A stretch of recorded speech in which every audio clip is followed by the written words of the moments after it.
At dawn on the 2nd of April 1982, Argentine special forces landed in the Falklands capital Stanley, intent on capturing British Governor Rex Hunt and claiming sovereignty of the islands. The only opposition was a small detachment of fewer than 70 Royal Marines, known as Naval Party 8901. A group of these men now had to try and defend the storming of the seat of British rule, Government House.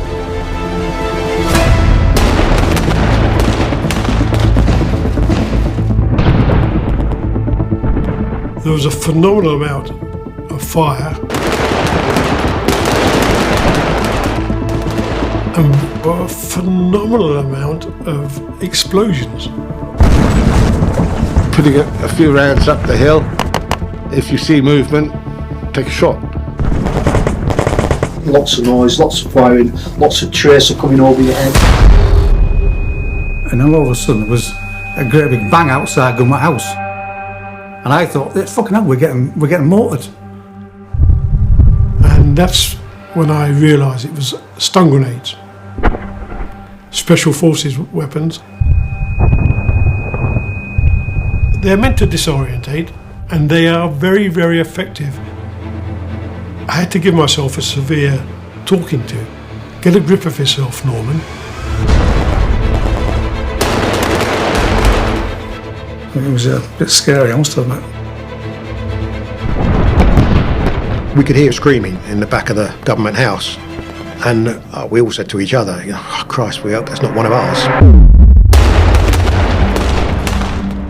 Outside it was chaos, full-on firefight. There were 3 injured Argentine Marines lying on the ground, but 8901 also knew that there was an Argentine sniper somewhere around, and they needed to draw him out. That task would fall to Marine Jim Fairfield.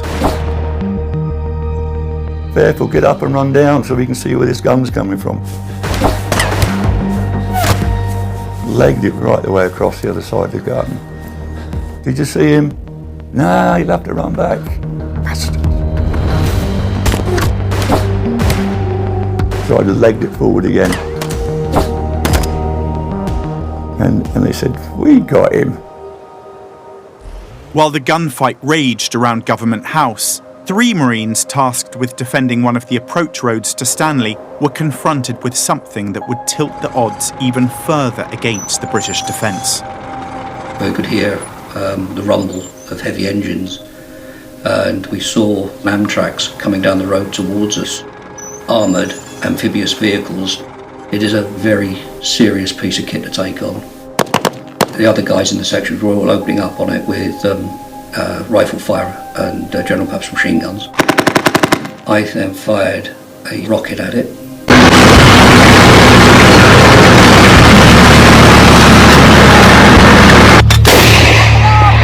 That vehicle.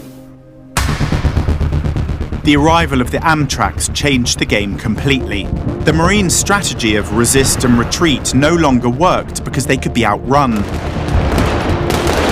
All the outlying sections of Naval Party 8901 could do now was somehow try and get back to defend the seat of government.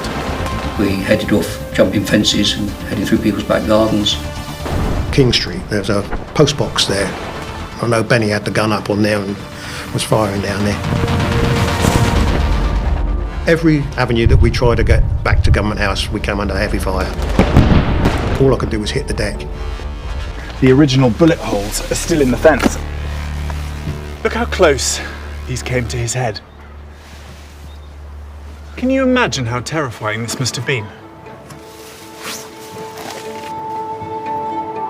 Because the fighting was now in the town, local residents were in danger too.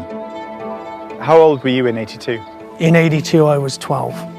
And myself and my uncle, we actually went upstairs and we were watching the Marines. They were over the gardens, coming over the gardens, going through people's properties to get back to Government House.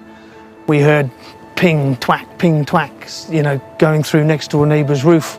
So we went downstairs and we laid on the floor behind a peat shed. Hopefully that would give us some kind of protection.